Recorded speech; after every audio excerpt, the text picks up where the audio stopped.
Cellular respiration, कोशिकीय श्वसन। कोशिकीय श्वसन का मतलब है कोशिका में होने वाली श्वसन।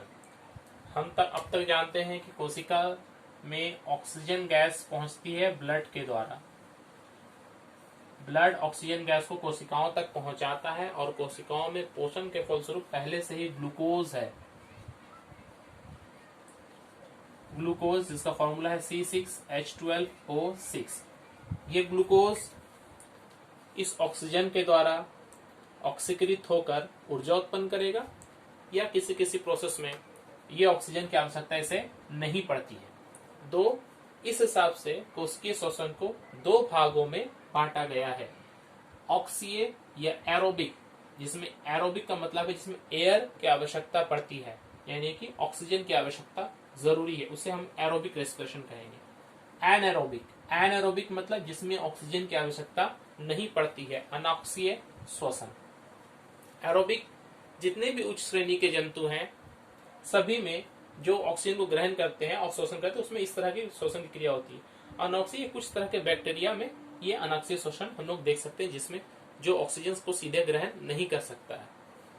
ऑक्सीय श्वसन में क्या होता है, ग्लूकोज का एक अणु 6 अणु ऑक्सीजन गैस के साथ ऑक्सीकृत होकर 6 अणु कार्बन डाइऑक्साइड बनाता है, 6 अणु जल बनाता है और टोटल एनर्जी जो इसमें से निकलती है 686 कैलोरी और ये ऊर्जा 38 एटीपी के अणु के रूप में हमारे कोशिकाओं में संचित हो जाती है। एटीपी क्या है?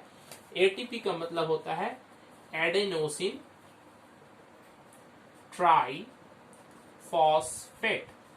ये एटीपी को हम लोग एनर्जी करेंसी कहते हैं। क्या कहते हैं? Energy currency. एनर्जी करेंसी का मतलब है कि ये ऊर्जा का छोटा छोटा पैकेट्स के रूप में हमें ये मिलती है। एक एटीपी से हमें कुछ ऊर्जा मिलती है, 2 से कुछ, उस तरह से टोटल हमारे पास 38 एटीपी है। ठीक उस तरीके से अनॉक्सीय श्वसन में ध्यान दें, यहाँ पर ग्लूकोज है, ग्लूकोज का ऑक्सीकरण हो रहा है मगर यहाँ पर कोई ऑक्सीजन नहीं है। एक एंजाइम है, जाइमेस एंजाइम। ये जाइमेस एंजाइम जो है इसे बिना ऑक्सीजन की सहायता के इसे ethyl alcohol C2H5OH ethyl alcohol बना रहा और सिर्फ यहाँ पर 2 अणु कार्बन डाइऑक्साइड बन रहे हैं। यहाँ पर 6 अणु बन रहे थे, यहाँ पर कितने अणु बन रहे हैं? 2 अणु। और ऊर्जा जो है ये एरोबिक रेस्पिरेशन की तुलना में बहुत ही कम है, 28 किलो कैलोरी। किसी किसी केस में ज्यादा और कम भी हो सकता है, तो एक एवरेज वैल्यू हम लोगों ने लिखा 28 किलो कैलोरी और ये ऊर्जा 2 एटीपी के रूप में संचित रहती है। तो हम यहाँ देख रहे हैं एरोबिक में 38 एटीपी का निर्माण हो रहा है, यहाँ पर 2 एटीपी का निर्माण हो रहा है, एरोबिक और एनारोबिक। इन दोनों के बारे में जो एटीपी बन रहा है ये एटीपी कोशिका में संचित रह रही है। एरोबिक रेस्पिरेशन ये 3 स्टेप्स में पूरा होता है। पहला देखिए ग्लाइकोलाइसिस। ग्लाइकोलाइसिस का मतलब है, ग्लाइको वर्ड जो बना है वो ग्लूकोज से बना है और लाइसिस का मतलब होता है टूटना, यानी कि यहाँ पर ग्लूकोज का ऑक्सीकरण या कह सकते हैं ग्लूकोज का विखंडन हो रहा है।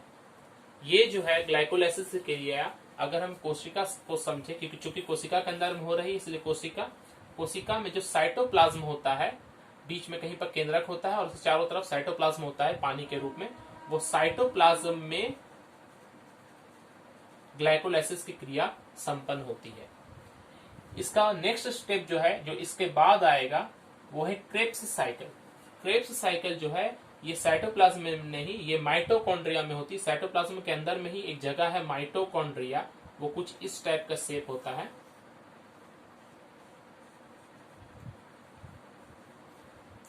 माइटोकॉन्ड्रिया के अंदर में ये क्रेब्स साइकिल होता है। अगर हम इसे कहें साइटोप्लाज्म, इस चीज को पूछा जाता है एग्जाम में कि ग्लाइकोलाइसिस कोशिका के किस भाग में होती है, तो ग्लाइकोलाइसिस कोशिका के साइटोप्लाज्म भाग में होती है। क्रेब्स साइकिल कोशिका के किस भाग में होती है? ये माइटोकॉन्ड्रिया भाग में होती है। माइटोकॉन्ड्रिया क्या है? माइटोकॉन्ड्रिया को हम लोग एनर्जी हाउस कहते हैं क्योंकि इसमें सभी ऊर्जा इसी में आकर संचित हो जाएगी। इसके बाद लास्ट स्टेप है इलेक्ट्रॉन ट्रांसपोर्ट चेन। इस प्रोसेस में इलेक्ट्रॉन का आदान प्रदान होता है और ऊर्जा जो है वो मुक्त होती है। इस इलेक्ट्रॉन ट्रांसपोर्ट चेन ये भी माइटोकॉन्ड्रिया के अंदर इनर वॉल्स में, ये सब जो वॉल्स है इनर वॉल्स में होता है, इसलिए इस कह सकते हैं inner membrane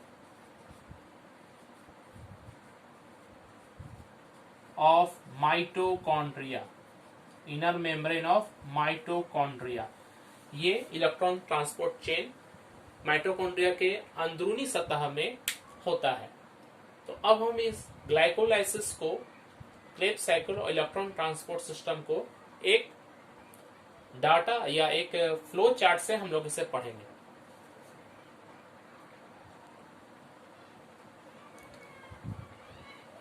glycolysis Krebs cycle, ये जो पूरा प्रोसेस है इसको मैंने एक फ्लो चार्ट से समझाने की कोशिश की, ध्यान से देखें।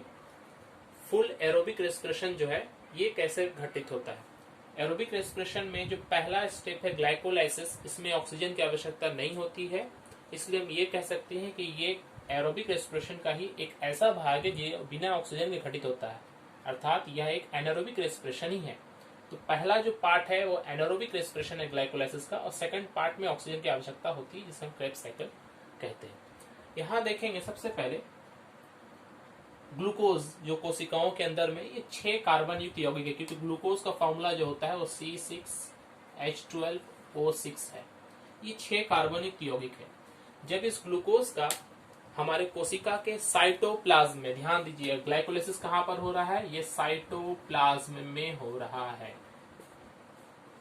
जब ये कोशिका के साइटोप्लाज्म में ग्लाइकोलाइसिस क्रिया होती है, ग्लूकोज का विखंडन होता है, तो ये जो 6 कार्बन परमाणु है ये 3-3 करके 2 अलग अलग तरह के अणु बनाते हैं। इसे हम कह सकते हैं पा पा। पा का मतलब है पायरुविक एसिड। पा stands for pyruvic acid.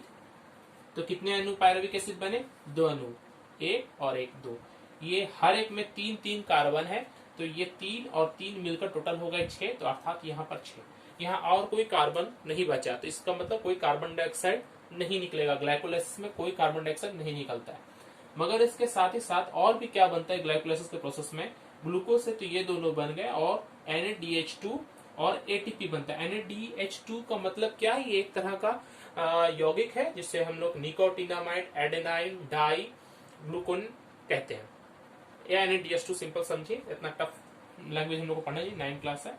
NADH2 और एक ATP निकला, एक NADH2 और एक ATP, यहां से भी एक NADH2 और एक ATP, तो टोटल कितने हो गए ग्लाइकोलाइसिस में? टोटल हो गए इंटू 2। तो ग्लाइकोलाइसिस में 2 अणु ATP बनते हैं, ग्लाइकोलाइसिस में 2 अणु ATP बनते हैं और 2 अणु NADH2 बनते हैं। NADH2 से फिर क्या होता है हम लोग बाद में देखेंगे। और हर एक पायरुविक एसिड जो है वो 3 कार्बन है। अब हर एक का ये साइकिल चलेगा, मतलब ये जो हम लोग करने जा रहे हैं इसके बाद से ये डबल होने वाला है, क्योंकि एक इसके लिए और एक इसके लिए, तो एक को ही समझे उसको डबल कर देंगे।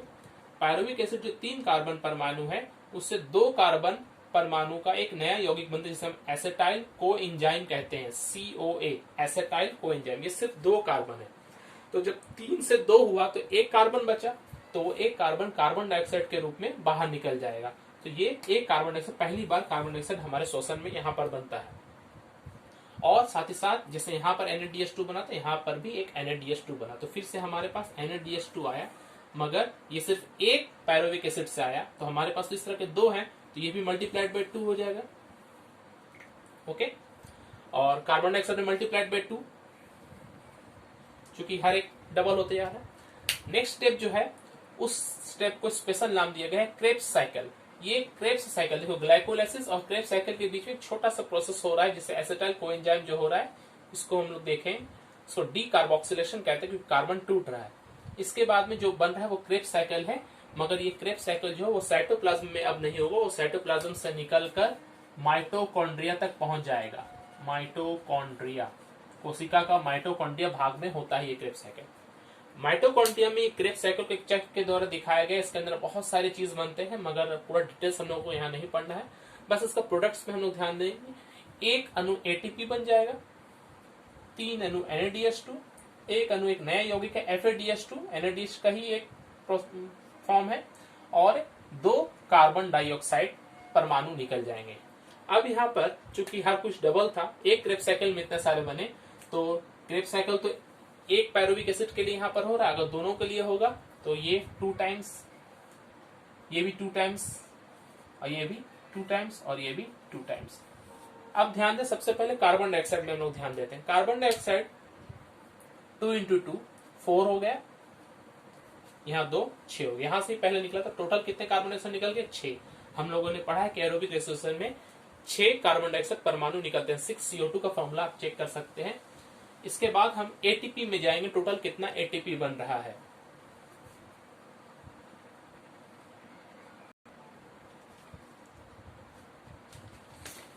यहां ध्यान दें, एक चार्ट के द्वारा बता रहे हैं।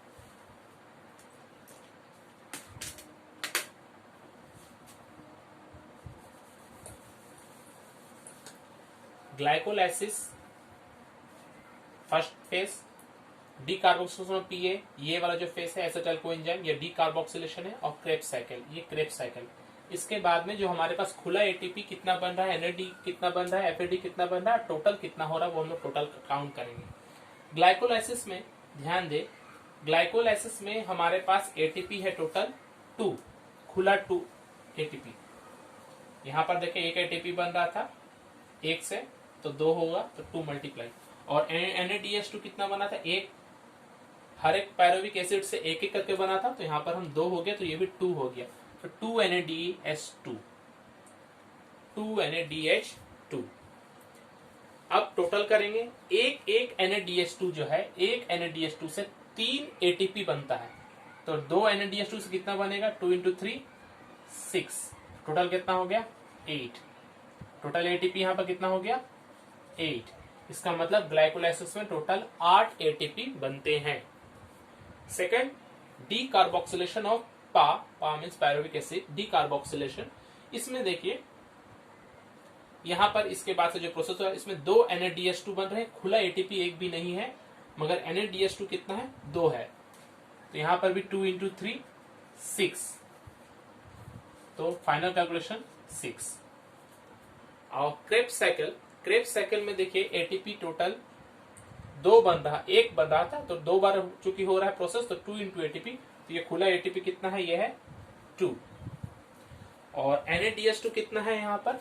3 इंटू 2 टाइम्स 6 हो जाएगा, 6 NADH2, और FADH2 कितना है? 2, FADH2 2, एक NADH2 से 3 होता है 80, और एक FADH2 से 2 बनता है,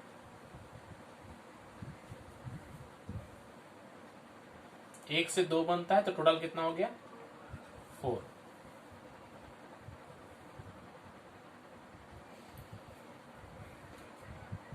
18 एंड 4 कितना हो गया?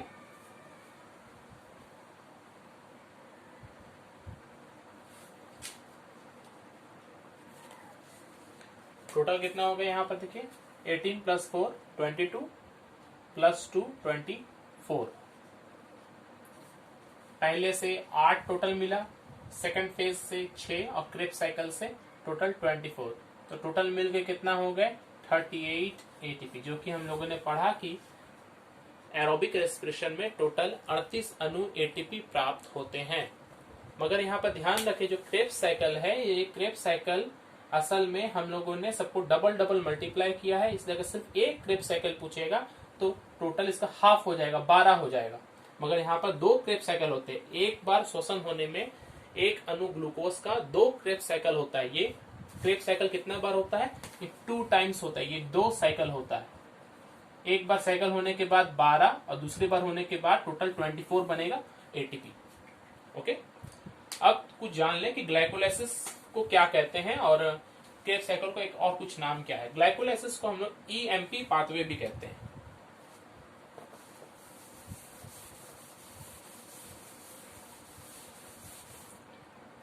Glycolysis is also known as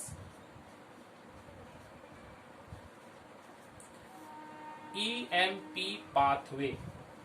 ये EMP पाथवे जो कहा जा रहा है इसे, क्यों? क्योंकि सबसे पहले इस प्रोसेस के बारे में जिन्होंने बताया वो 3 वैज्ञानिक थे, ईएमपी पाथवे 3 वैज्ञानिकों का नाम है एमडेन, मेयरहॉफ और पार्नस। ग्लाइकोलाइसिस को ईएमपी पाथवे भी हम लोग कहेंगे। एमडेन, मेयरहॉफ एंड पार्नस, ये 3 वैज्ञानिकों के नाम पर ईएमपी पाथवे इसे कहा जाता है। क्रेब्स साइकिल को, चूंकि इस क्रेब्स साइकिल में साइट्रिक एसिड एक नया अम्ल बनता है जिसे हम साइट्रिक एसिड साइकिल भी कह सकते हैं। चूंकि साइट्रिक एसिड में 3 कार्बोक्सिलिक मूलक होते हैं, यानी कि COOH जो वो 3 अणु पाया जाता है टोटल, इसीलिए इसे लोग ट्राई कार्बोक्सिलिक एसिड, ट्राई मतलब 3, ट्राई कार्बोक्सिलिक एसिड साइकिल या TCA साइकिल भी कहते हैं। तो क्या हमने सीखा? हमने सीखा कि ग्लाइकोलाइसिस को ईएमपी पाथवे कहा जाता है और क्रेब्स साइकिल को TCA या साइट्रिक एसिड साइकिल भी कहा जाता है। अब इसके बाद एक और चीज नोट कर ले यहाँ पर, ये तो हम लोगों ने जो पढ़ा पूरा प्रोसेस वो था एरोबिक रेस्पिरेशन या वायवीय श्वसन। एनारोबिक श्वसन क्या है? ये क्या हमारे शरीर में एनारोबिक रेस्पिरेशन होता है? तो इसका जवाब है हाँ, हमारे शरीर में भी किसी खास परिस्थिति में अवायवीय श्वसन होता है। जब हम दौड़ते हैं या कोई बड़ा मेहनत का काम करते हैं तो उस समय हमें ज्यादा ऊर्जा की आवश्यकता होती है, तो श्वसन की दर बहुत तेज हो जाता है। तो कभी ऐसा भी हो सकता है कि हमारे, जैसे कि हम अगर दौड़ रहे हैं तो हमारे पैरों में ऑक्सीजन की कमी हो गई है और ऑक्सीजन की कमी होने से उस जगह में ऑक्सीकरण या श्वसन की क्रिया, ध्यान दें, पैर के जो मसल्स हैं उन मसल्स में कभी कभी दौड़ने वक्त या ऐसे ही एनारोबिक रेस्पिरेशन की क्रिया होती है। एनारोबिक रेस्पिरेशन में ऊर्जा कम निकलती है, इसीलिए, और साथ ही साथ एनारोबिक रेस्पिरेशन होने के बाद, ये जैसे ग्लाइकोलाइसिस में हम लोगों ने देखा था, उसी तरह से एनारोबिक रेस्पिरेशन होने के बाद यहाँ लैक्टिक एसिड बनता है। ये लैक्टिक एसिड के बनने से हमारे पैरों में दर्द होता है, थकावट महसूस होती है, जिसके वजह से हमें कुछ देर रेस्ट कर लेना चाहिए, नहीं तो ये पैर में क्रैम्पिंग का भी प्रॉब्लम बढ़ा सकता है। तो ये अगर क्वेश्चन आए हमारे एग्जाम्स में कि क्या मनुष्य में एनारोबिक रेस्पिरेशन क्रिया होती है, हाँ, विशेष परिस्थितियों में हो सकती है। जब हम दौड़ते हैं या कोई मेहनत का काम करते हैं तो हमारे शरीर में ऑक्सीजन की कमी होती है, उस समय जो कोशिकाएं होती है जैसे मसल्स में, वो लैक्टिक एसिड को उत्पन्न करती है एनारोबिक रेस्पिरेशन करके। जैसे हमने इथाइल अल्कोहल पढ़ा था, यहाँ लैक्टिक एसिड है, जिसकी वजह से मांसपेशियों में थकान का अनुभव हमें होता है।